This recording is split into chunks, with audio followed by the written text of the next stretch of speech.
Moi, j'aimerais évoquer aujourd'hui avec vous un sujet qui est à mon sens capital, qui est la montée du communautarisme au sein de l'école de la République. Il y a quelques jours, vous avez un ouvrage qui est sorti aux éditions Hermann, qui a pour titre « Comment on a laissé l'islamisme pénétrer l'école ». Ce livre est à mon sens capital. Il est capital tout d'abord parce qu'il brise un tabou au sein de l'éducation nationale qui est celui de la montée de l'islam radical. Ensuite, parce que ce livre n'a pas été écrit par n'importe qui, puisqu'il a été écrit par quelqu'un qui occupait un poste très important au sein de l'institution scolaire, Jean-Pierre Aubin, qui était inspecteur général. Enfin, parce que ce livre est assurément un livre de grande qualité. En fait, c'est une grande enquête au sein de laquelle on peut puiser différents exemples qui, mis bout à bout, nous permettent de mieux appréhender le phénomène communautaire au sein de l'école de la République. Jean-Pierre Aubin cite donc plusieurs exemples. Il évoque par exemple le fait qu'à l'école primaire, vous avez des gamins de 8-9 ans qui respectent scrupuleusement les règles du Ramadan, ou encore des fillettes de 8-9 ans qui arrivent à l'école voilées. Il insiste aussi beaucoup sur les problèmes liés notamment à l'islam au sein de la restauration scolaire, notamment autour des interdits alimentaires. Dans certains établissements, il met en avant par exemple le fait qu'il y a des tables réservées aux musulmans qui mangent halal et il y a des tables qui sont réservées aux autres qui ne mangent pas halal. Bon, bref, je vous incite à lire ce livre qui est un élément parmi d'autres qui nous permet de comprendre notamment la montée de l'islam radical au sein de l'institution scolaire. Puisqu'en effet, cette prise de conscience ne date pas d'hier. Déjà en 2002, vous avez ce fameux ouvrage « Les territoires perdus de la République » dirigé par Georges Bensoussan, qui mettant en avant des récits d'enseignants qui racontaient comment des élèves d'origine maghrébine tenaient des propos ouvertement homophobes, des propos ouvertement sexistes ou des propos profondément francophobes et qui relevaient parfois du racisme anti-blanc.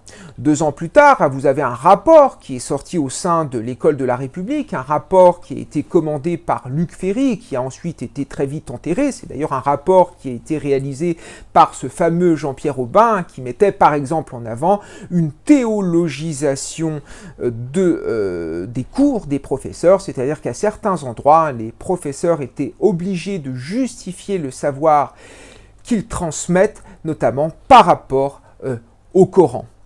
En 2015, au moment de la minute de silence pour rendre hommage aux victimes de Charlie Hebdo, c'est véritablement là où on a pris conscience des tensions identitaires qui avaient envahi l'école, puisqu'à plein d'endroits, il était très difficile de faire respecter cette minute de silence. Je pense par exemple en janvier 2015 dans cette école de Seine-Saint-Denis, une école primaire, où vous avez tout d'abord 80% des enfants qui ont refusé de rendre hommage aux victimes de Charlie Hebdo.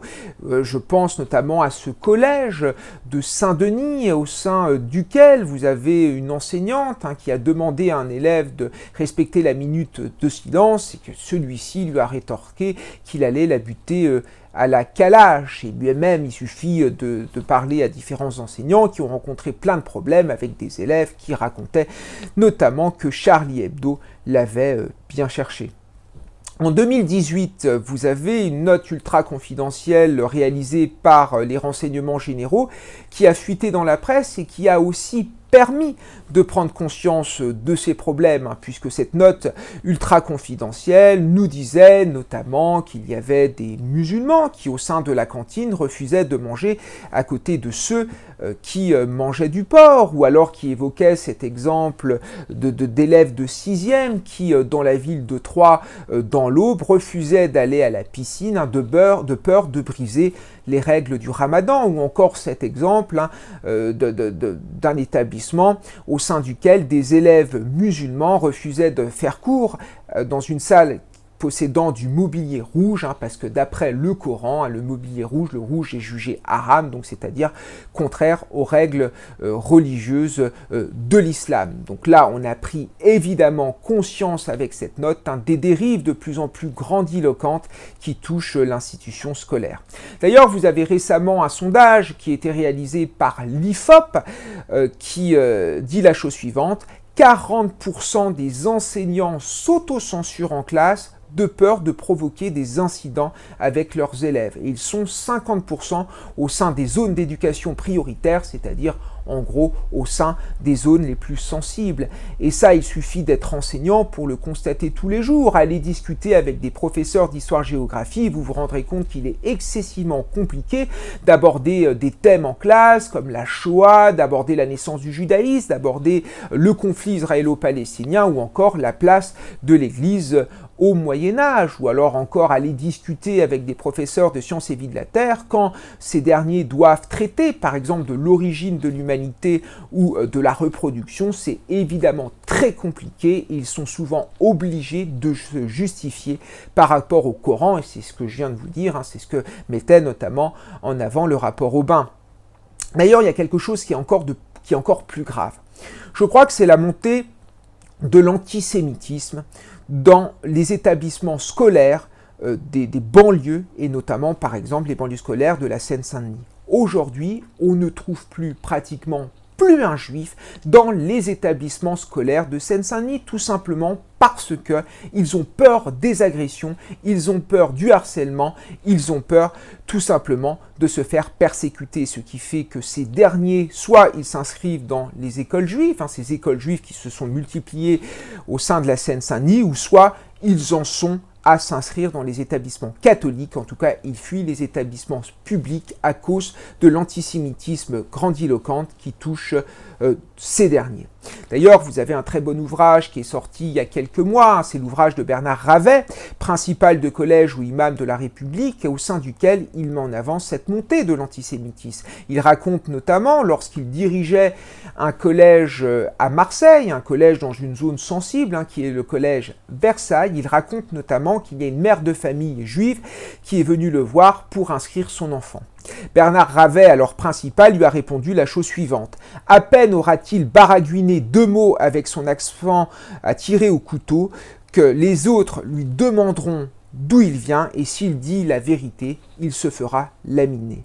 Est-ce que vous vous rendez compte? Vous avez un hussard noir de la République qui a refusé l'inscription d'un élève juif parce qu'il n'aurait pas su le protéger. Voilà où en est aujourd'hui l'école de la République.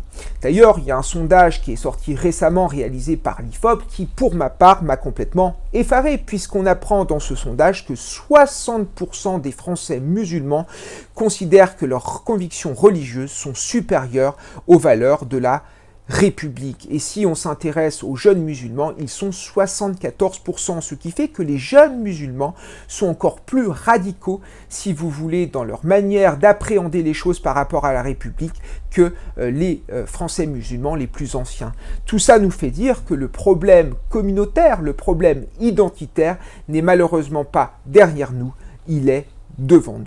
Donc c'est pour ça, quand j'entends aujourd'hui Emmanuel Macron parler de séparatisme, parler de ceux notamment qui ne respectaient pas les règles de la République, je pense qu'il est important d'agir au sein de l'école, parce que nous constatons, les enseignants constatent des dérives qui ne sont plus acceptables et des dérives qui progressivement sont en train de tuer l'école de la République.